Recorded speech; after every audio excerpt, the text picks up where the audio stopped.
Okay, well, good afternoon, East Coast. This is the Agro Advantage Technical Series, the ClosureTurf Final Cover System. This is part 2 of this particular AgriNAR series on designing with ClosureTurf. So I've got everyone muted. Everyone muted at the moment. We may try a Q&A session at the end live, depending on how many people are online. If there's a lot, it gets pretty chaotic. So anyway, we'll get started here. Again,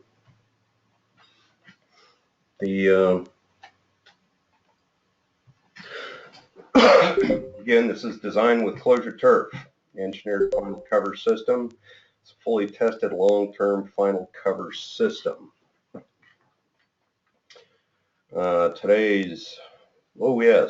First correcting a whoops. In the part 1 AgriNAR, I did not mention seismic stability. So the reason being is I just simply forgot, since there really isn't a lot to talk about as far as seismic stability with ClosureTurf. In fact, in the seismic strength design for final covers, I did show a Bray method displacement for ClosureTurf, and that was conservatively estimated at 9.5 inches of displacement. Now, this is less than typical allowable displacement at 12 inches, maximum displacement of 12 inches for a global stability scenario. So we here at Agri and Watershed advise that ClosureTurf will behave like a skin on the waste mass, more so than a separate veneer system that you need to design for. So part 1, these are design topics that we talked about last time. Under part 1, these topics here, there's a recording of this presentation that will be online if it isn't already, that you can review this if you missed it last time. We'll repeat all this sometime in the future, but moving on to part 2, today we're going to talk about traffic, static forces, allowable weights, vehicles, and critters, acceleration, deceleration along the slope, and maximum speed limit that's allowable on the system. Longevity, this is ultraviolet longevity, both in the field from some Arizona field testing and lab testing that's being done by the Geosynthetics Research Institute. We're going to compare those two and also consider geographic location in the United States anyway. I'm going to talk a bit about fire resistance and a new topic that's of interest to a lot of people, snow load. So we'll go into that in a little bit towards the end of the presentation. So let's get started with traffic.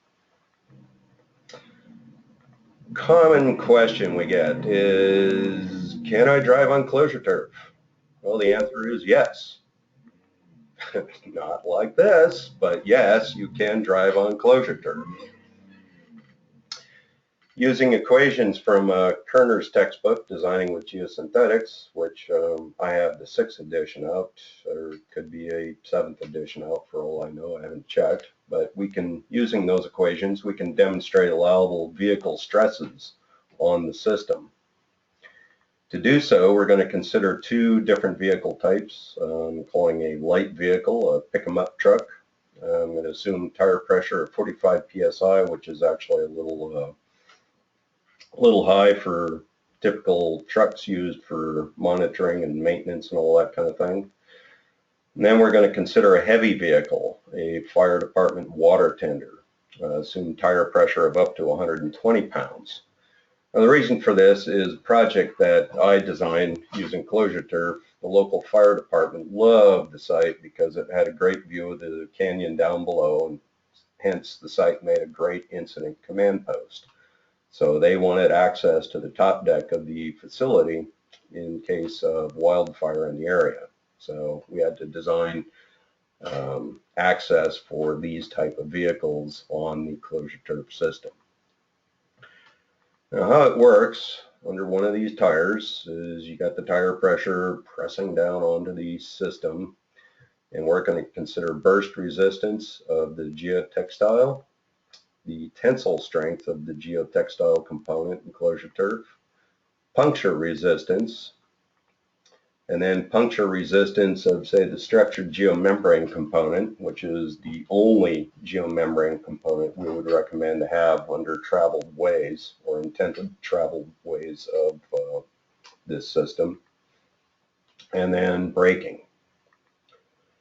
First, we'll look at burst resistance, and in this scenario, we have tire pressure pressing down on the geotextile, pushing it down into the void space between the studs of the super grip net geomembrane.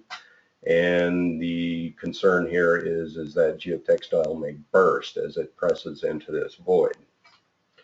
Now this can be calculated, or a factor of safety can be determined for this particular scenario using this equation out of Kerner, where T required is the required geotextile strength to avoid that burst.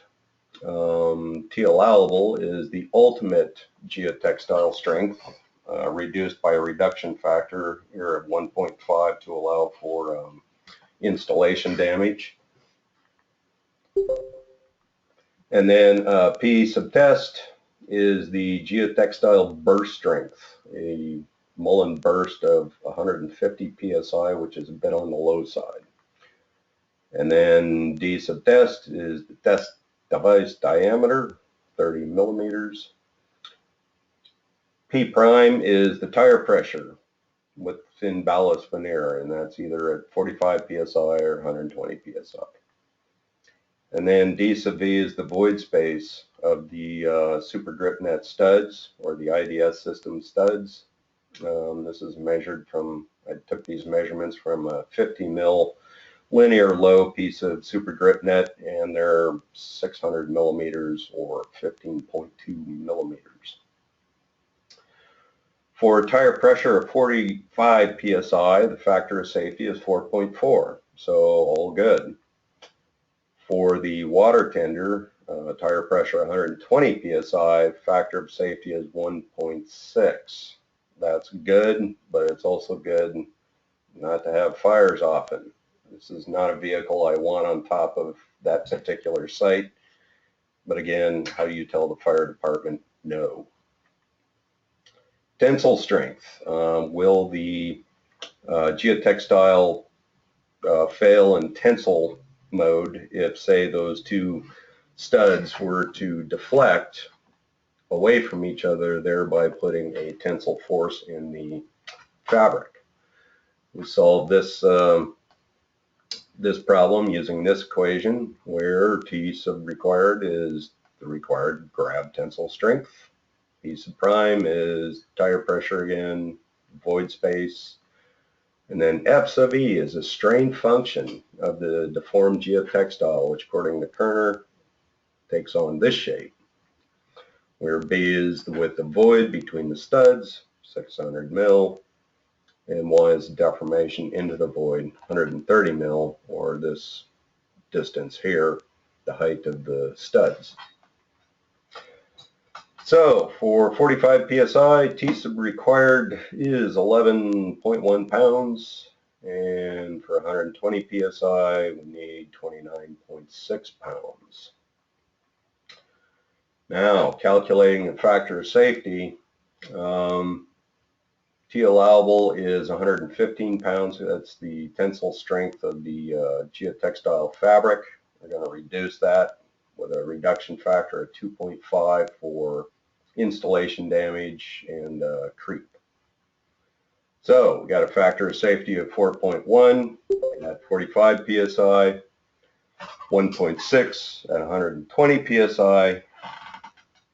Still don't want that fire tender out there, but 1.6 indicates that the system will survive an occasional visit by a vehicle that heavy. Puncture resistance of the turf itself. Another Kerner equation here. F sub required is the required puncture strength as measured by ASTM D4833. A note on that, ASTM no longer recommends this test method for geotextile fabrics. They have another test method for geotextile fabrics. Kerner has not updated his book yet with acknowledging that. Perhaps 7th edition is on its way out, but just wanted to note that. Tire pressure again, and then D sub S is the stud tip diameter, which is 130 mils. S sub 1 is a protrusion factor of the stud. We're going to assume it's a medium sub-rounded, which Kerner says produces a factor of 0.55. And then the scale factor of the stud to the D4833 puncture device, which is 8 millimeters in diameter. So that gives us a factor of 2.42. And then the shape factor of the ASTM probed stud, 0.55. So for 45 psi, the required puncture strength is 0.56 pounds. For 120 psi, 1.5 pounds, with the allowable puncture strength of 34 pounds, again reduced by a reduction factor of 2, installation damage, creep, etc., produces a factor of safety of 30 and 11 respectively. So not a huge risk for tires being punctured or the ClosureTurf system being punctured by the Super Grip Net studs. Puncture resistance of the geomembrane. And the theory here is that one of these studs is going to be punched through the Super Grip Net sheet. So pretty simple equation here. Required puncture strength again, tire pressure. Area of the stud is an influence area of each IDS stud. So say an area around each stud of a certain diameter calculates out to be about 0.283 square inches.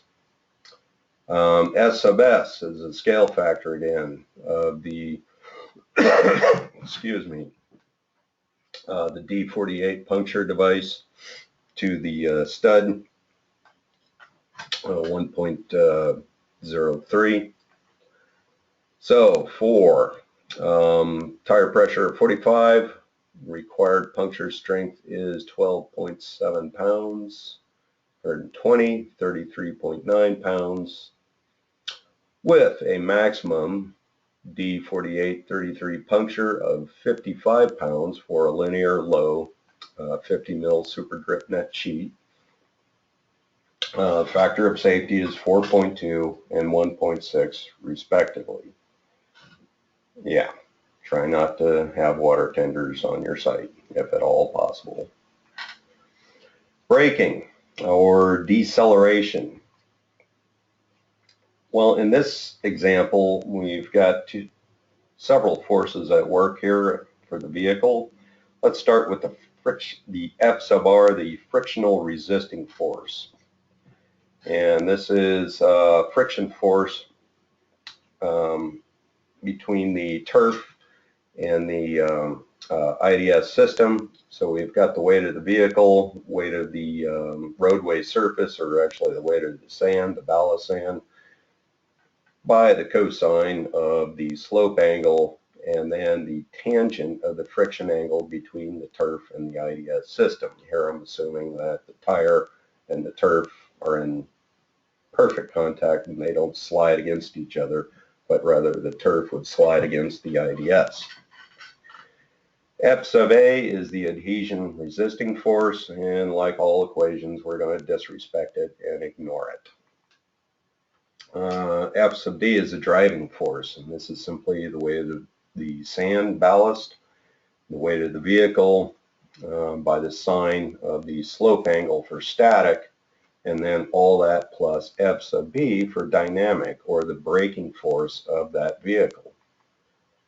Now the weight of the roadway is simply the density of the sand, 110 pounds per cubic foot by, let's say, 1 inch thick for a roadway surface, and then multiplied by the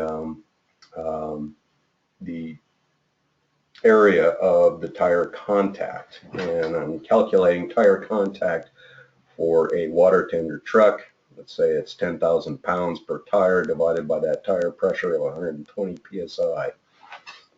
So the weight of that roadway underneath that tire is 5 pounds.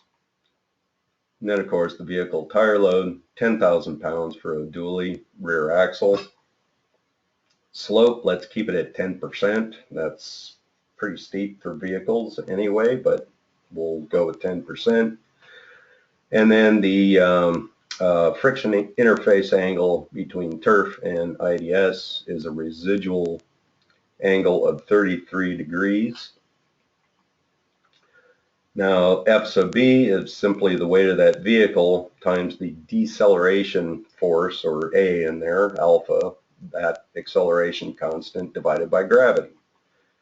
So we've got the frictional resisting force of 6,465 pounds using that equation. Driving force is weight of the vehicle, weight of the roadway by the sine of the slope angle, 996 pounds. Statically, no problem. Dynamic, let's add in that F sub B force. Again, friction resistance is 6,465 pounds. F sub D is now that previous glop, or static glop, times the deceleration of the vehicle. And in this equation, I'm going to make an assumption here about acceleration.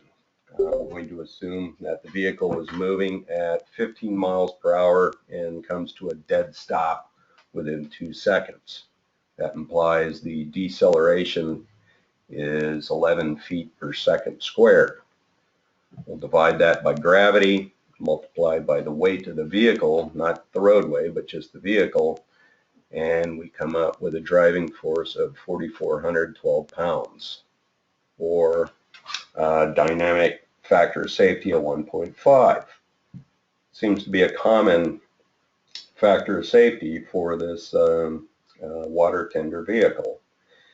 It's okay, but as I've said before, fortunately, water tender is not going to be a common site visitor. Hopefully, never. Other traffic loading. Well, a bull elk can weigh 1,200 pounds. Not this guy in this photo, but they can get that heavy. That's 300 pounds per hoof, or hoof size about 18 square inches, and that's equal to about 16, 17 psi, much less than allowable tire pressure. So not a big deal of having critters like this schlepping about your site. They may do so for a while because it's all nice and green, and then discover it's not food and they won't come around anymore. And that's actually, I got ahead of myself. Animals do not apply a lot of force on the turf, and there has not been any recorded damage at any installations, any ClosureTurf installations, due to critters like this schlepping about the site. Environmental longevity. Well, the biggest long-term risk to exposed polyolefin geomembrane-based covers is too much sun and heat. Ultraviolet radiation can fry more than just your back. But how big of a problem is it?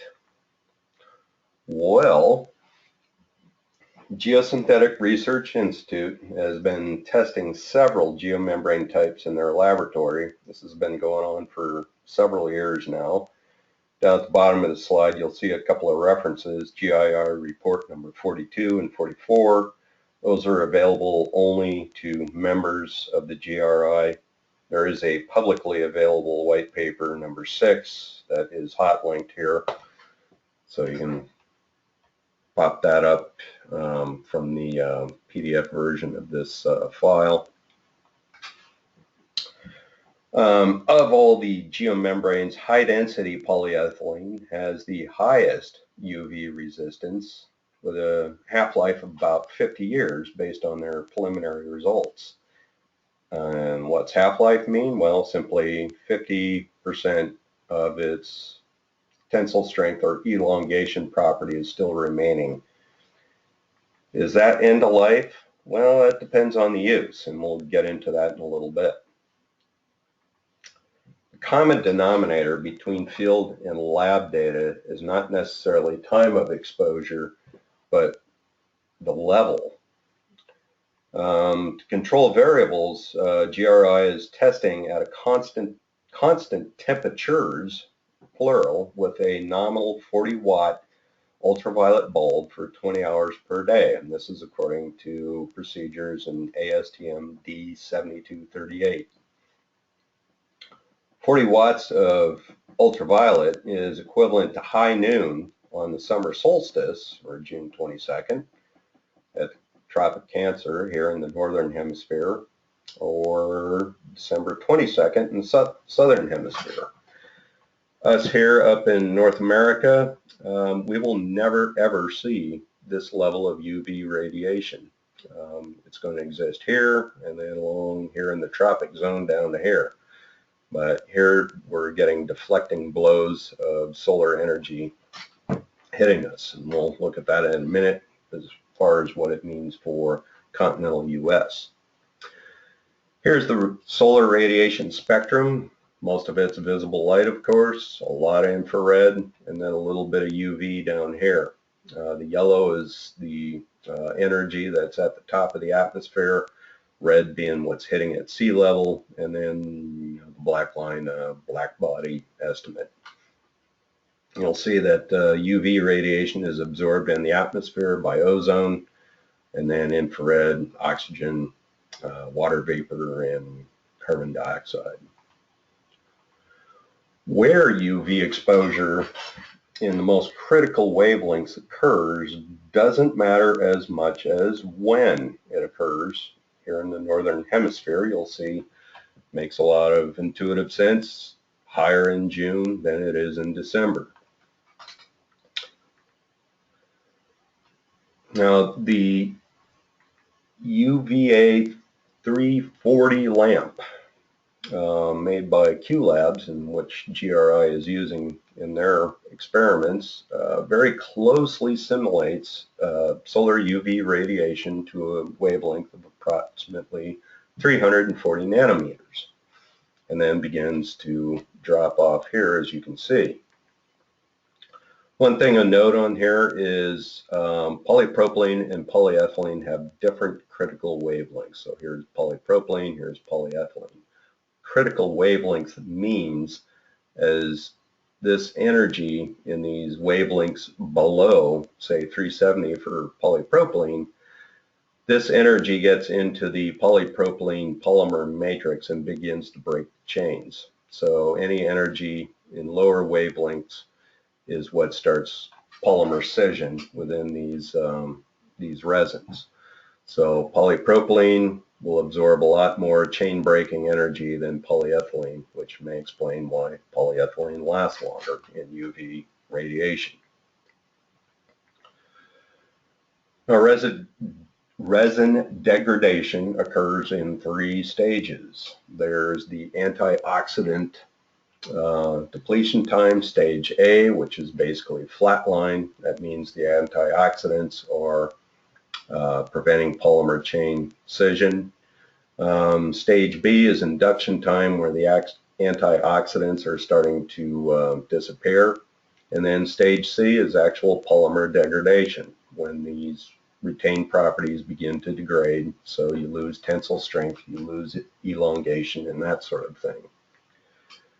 GRI is running 3 UV test sets at controlled temperatures. We have 80 degrees Celsius here, 70 degrees Celsius here, and 60 here. These data points have been updated according to GRI report number 44. These points are my interpretation. I took off of a chart in that report for HDPE. You can project down for the 80 and 70 degree data. You can project down to 50% retain strength, tensile strength in our case, or half-life for the 80 degree test data, and the 70 degree. 60 is showing some rebound here in the data sets, which indicates that it's not, those samples are not fully out of stage A, B, and entered stage C.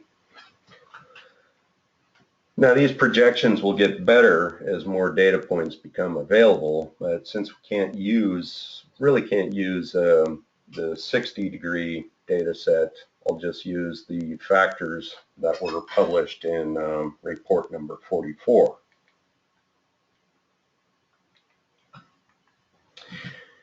Using those half-life points at these factors, these are right out of report number 44, we can project some lower temperature reaction rates down to 40 degrees Celsius and 20 degrees Celsius, which are more what you would expect to run into in the environment. This is an Arrhenius plot using this equation here to project reaction time or reaction rate versus temperature down here in degrees Kelvin. And then this is actually a dimensionless number here based on time. Now we need a direct field to lab comparison to make sense of any of this stuff. I mean, lab values are great, but how does it apply out in the world? Well, we've got ClosureTurf in the Zona. This is the Atlas Weathering Services Group station in New River, Arizona. It's just north of Phoenix. All the samples there have a direct exposure, tilted up 45 degrees and facing south. It's being monitored and tested using these ASTM methods. And for ClosureTurf itself, the grass blades, we have 4 data points at 1.3 years, 5 years, 7 years, and 10 years of exposure at this facility. Atlas also measures site temperature and total and UV solar radiation or irradiation at this facility, which will be important in a minute, as you may see. That Atlas location is the hottest location in the continental U.S. for UV and temperature. That's a critical combination. It does not cool off very fast in Phoenix, Arizona, as people that live there can probably tell you. Stays hot during the summer pretty much always. So how do I correlate that field to lab? Well, first let's look at Atlas's temperature and solar irradiation data. First thing we notice is that ultraviolet irradiation time is not constant. Here's the lab up here, 20 hours per day, 4 hours off with condensation according to the ASTM method. Here's the equivalent lab hours at Atlas. And just based on the amount of radiation that this time produces versus the time the radiation received at Atlas, max was June at 7.3 hours per day of lab hours, equivalent lab hours, if you will.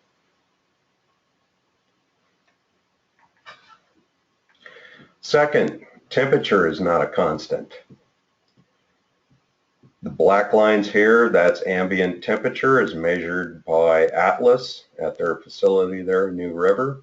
The green line is peak turf temperature. That's essentially twice the ambient temperature from other testing that we've done with ClosureTurf and ambient temperature. Increasing ambient by a factor of 2 is a pretty good way to estimate the actual turf temperature under exposed sunlight. Now I can project those peak turf temperatures to the lab data on a monthly basis. Thusly, move all this to that Arrhenius chart, which now looks like this. So I've got monthly peak temperatures, and from that I can predict reaction rates on a monthly basis using lab conditions.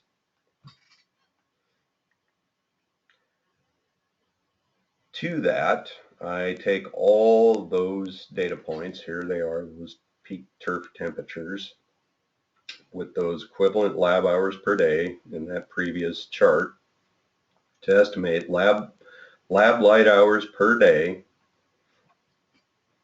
that can occur at these temperatures, translate that into field days, field months, and then we'll estimate half-life loss per month by simply taking the inverse of this number here. So half-life loss per January is this number here, 2.53 times 10 to the minus 4. And in, let's see what's worst case here, May, highest case is 1.5. Simply a combination of lab hours per day and that peak turf temperature. So sum up those inverses, or sum up these numbers here, take the inverse of that, estimates that the half-life of a ClosureTurf grass blade at Atlas's facility in Arizona is 72 years.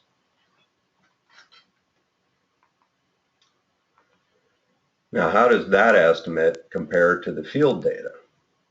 Well, from those 4 data points that we have for ClosureTurf grass blades, is we have this retained tensile strength in the blades at the 4 data points, 1.3 years, 5 years, 7 years, 10 years, from 97.2% down to 82% retained tensile strength. Now, the reason we're interested in tensile strength is tensile strength of those grass blades is what's holding all the sand ballast in place.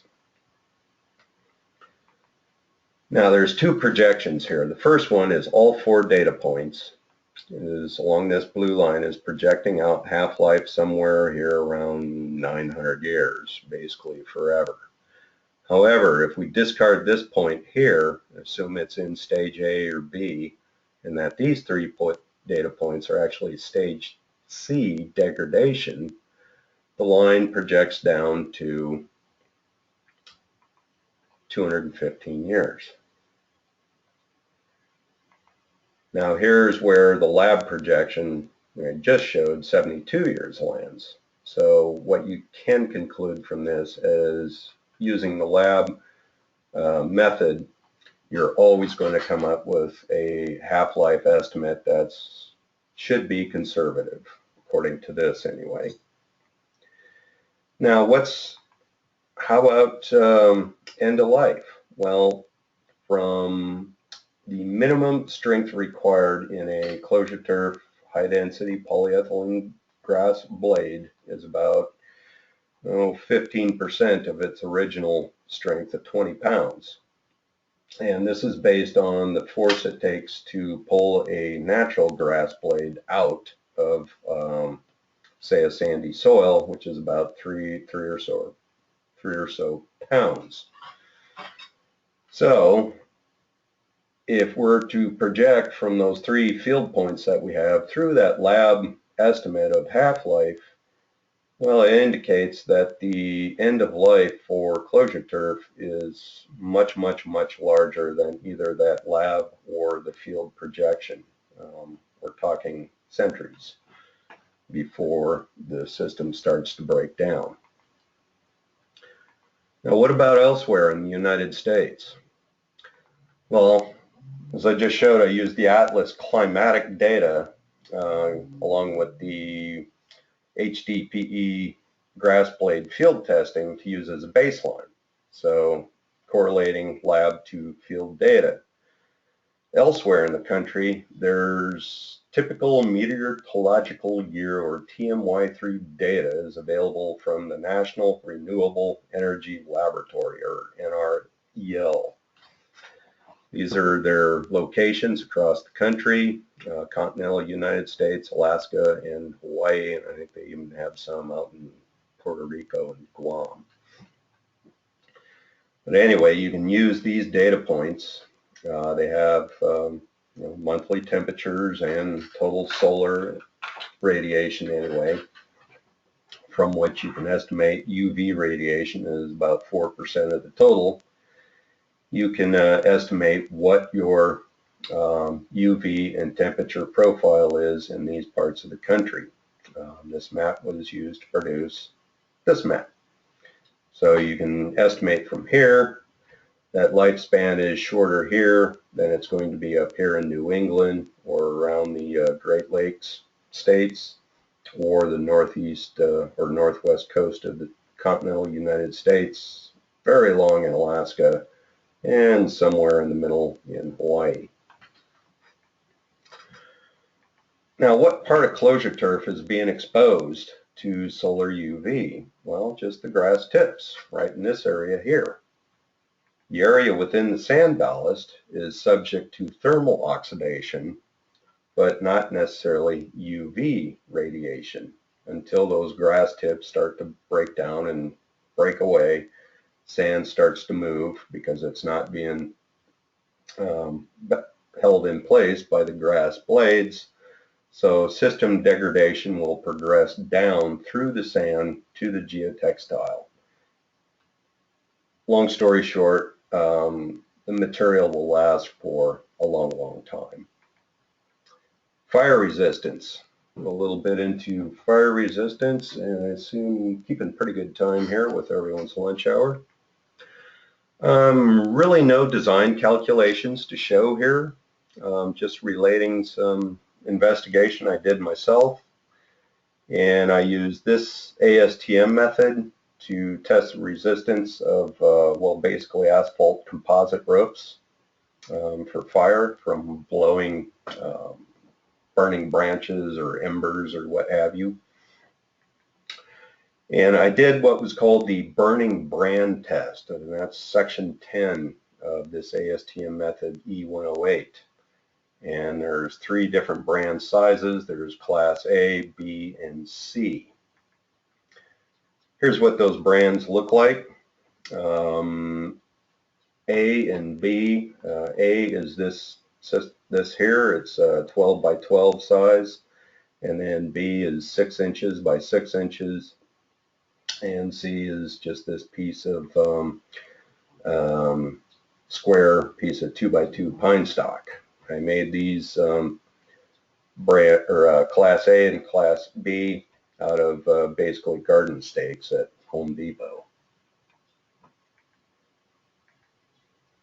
Now, the brands were ignited until fully involved in my Weber barbecue when my wife was safely out of town, and placed them onto the test plots here, as you see here. Now, the Class A brand burned with open flame for 30 minutes. And as you can see, there was a significant melt zone around it of the turf or the grass blade tips around it. And it sat on top here. So we've got, here's the Class A brand, Class B brand, and then the little bitty Class C brand here by itself. Allowed the coals to smolder overnight, and then the next morning tore the test plots apart to start assessing how much damage occurred to the geomembrane. Here's from the Class C or Class A brand here. The melt zone in the super drip net was basically the size of the brand, 12 inches by 12 inches. You'll notice some deformation in the super drip net here as it wrinkled due to the heat that sat on top of the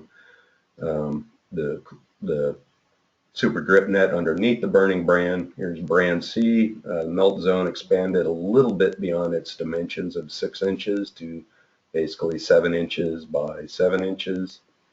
Not as much deformation in the surrounding super grip net, and brand C didn't even burn through the turf. It just kind of melted the grass tips at the top and discolored the sand. None of these fires broached the geomembrane. As I said, brand C didn't even burn through the turf. So if you have one of these installations that's near a roadway and some knucklehead flicks his cigarette butt or burning cigar out onto it, you will not start a fire. You will not even have a fire propagate across the system if, say, a burning tree branch were to fall on it. This is important consideration when you consider the fact that you've got a lot of expensive landfill gas, for landfills anyway, a lot of landfill gas infrastructure crisscrossing the site. Gas wells are expensive to replace if they burn up. Piping not so much, but still is a problem to avoid if you can. Fire does not propagate across ClosureTurf. Snow loading. Well, a lot of people have questions about how ClosureTurf performs under snow loading.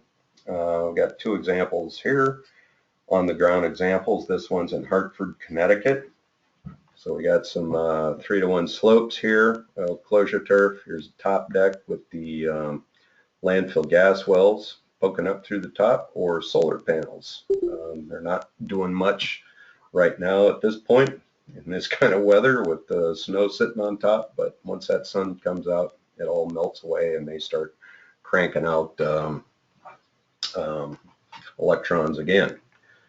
Another example here on the west coast is Portola, California. This is a 8-acre installation up in the Sierra Mountains. You can see the depth of snow here. It's pretty dang deep. This is a overside drain chute, so snow melt runoff coming down the site into this culvert here, which then discharges to this sedimentation basin, perimeter ditches along the entire perimeter of the site. All very stable. Everything looks good. This is this site's first winter and all looks good. So what happens when ClosureTurf freezes? Well, based on existing installations, not a lot. For landfills, the internal heat of the landfill itself keeps the system pretty clear. I mean, snow will pile on it for a while and then melt off from the heat coming out from the middle of the landfill. For non-landfills, a lot of questions are, does ice form in the IDS system down here and thus push the turf away from the IDS studs? Well, the critical time for this scenario would be when the ice melts down through the turf and sand to the top of the studs. Or this scenario here, we've got ice formed here in the IDS system, which has pushed this system up away from the top of the stud. So now theory here is that the turf is basically floating on top of that ice sheet. Theoretically then, tension would develop in the geotextile of the turf. And how much tension can that turf absorb? Well, from wide width tensile testing, we can estimate how large T can be. Say at a 10% strain, the developed tensile force in the woven geotextile was an average of 680 pounds per foot. As far as the driving force down the slope, let's assume a snowbank is sitting on top of the turf. It melts during the day and freezes at night. Well, snow weighs about 33% that of water, so let's say a 4-foot deep bank is about 80 pounds per square foot. So for a 3-to-1 slope, driving force is 27 pounds per square foot at the bottom of the turf or down here sitting on top of that, floating on top of that ice. 2-to-1 slope, driving force is 38 pounds per square foot. And if T allowable is 680 pounds per foot, then the allowable length of that snowbank on top of that slope is either 25 feet or 18 feet, respectively, for those two slopes. Wow. So why aren't snow-loaded ClosureTurf slopes failing? Well, really don't have any test data or on-site observations or measurements to show you, but go a little bit into the freeze-thaw cycle of snow, maybe we can come up with an explanation. The freeze-thaw cycle of snow depends on net incoming solar radiation. The albedo of snow is either 0.4 or 0.8, old to new snow, or the reflection of heat anyway. There's heat from the air, or the diurnal temperature cycle. There's terrestrial radiation emitted by the clouds and sky. That's what it's absorbed or reflected infrared radiation from the surface. There's heat transfer from the ground. As I said, landfills will have more heat transfer than non-landfills. Latent heat of evaporation transferred to the snow as moisture sublimes from the atmosphere, and then there's heat transfer by falling rain. We'll focus on this one because that's the source of most people's questions. What happens when things freeze at night after melting during the day? Well, as the air temperature drops below freezing, let's say the snow layer is at 0 degrees Celsius, it's going to stay there at 0 degrees as it melts. But as the air temperature drops, the temperature of the snow will start to drop, and that temperature wave, if you will proceed downward to the bottom of the turf itself. So what happens is the turf starts or stops dripping moisture into the IDS system as it freezes. So eventually what happens as the freezing wave reaches the bottom of the turf, there's no more water dropping into the IDS system, so it's relatively dry and ice-free, thus has static stability. There's enough friction interface force between the bottom of the turf geotextile and the tops of the IDS system where there's static stability, as I showed previously in the first webinar. So anyway, that's our theory. That's why we're not seeing the ClosureTurf system fail in cold climate conditions.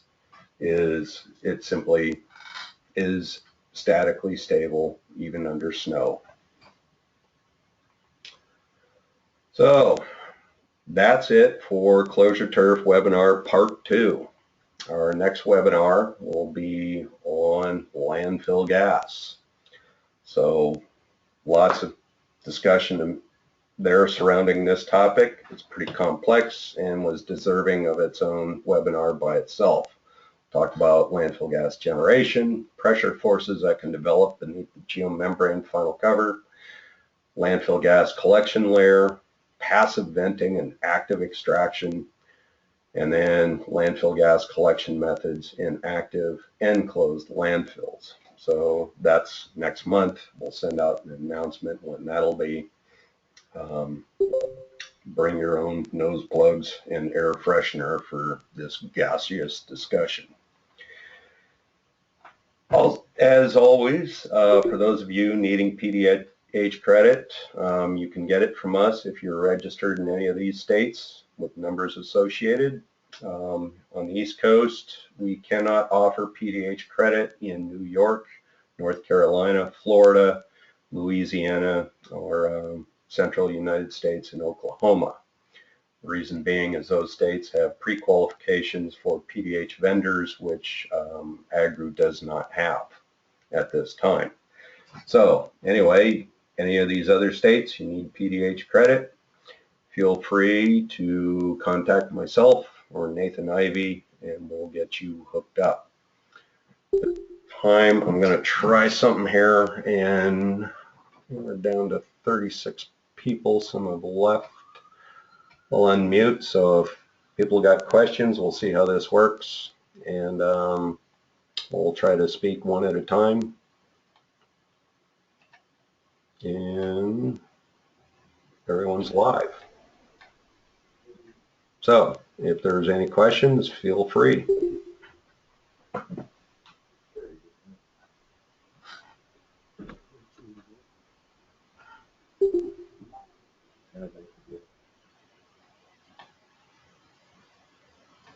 Okay, well, seeing no questions, I guess we'll wrap it up for this presentation.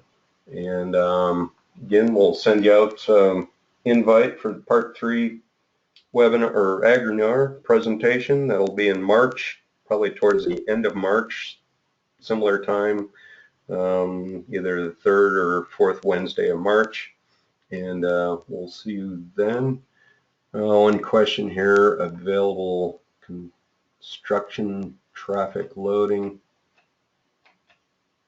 Make sure I got them all. Okay. Allowable construction traffic loading. In general, you know, not heavy vehicles like earth moving equipment. Vehicles that we do use during construction of ClosureTurf or loaders for deploying the turf on top across the geomembrane. We try to maintain traffic only across the turf itself. For sand spreaders, that's most of that equipment has pretty low tire pressure. Try to keep that to about 6 psi until the sand is in place. Once sand is in place, say across a perimeter slope or perimeter hinge to blow sand across the slope below it, we usually would recommend having at least an inch of sand in place for the it's called an AT7 if I'm remembering correctly, and basically it's a rock slinger. So it'll throw sand out across that slope, and then mechanical brooms and brushes to go out and broom the sand into place in the grass matrix. All of it pretty low pressure equipment. The worst case scenario that I've come across anyway is that fire department water tender. That's the heaviest vehicle that I've seen involved in vehicle traffic on the ClosureTurf system. So, any others? Not seeing any other questions here.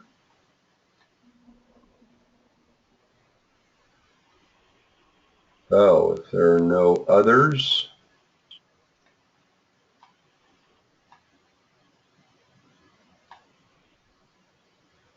doesn't look like we have any. So at this point, we'll go ahead and sign off. And if you do have a question, you can feel free to email Nathan or myself, or give us a phone call, and we'll talk to you, get some answers for you. And of course, if you need a PDH credit, give us a shout. We'll get you set up. So again, thanks for tuning in, and we'll see you next time.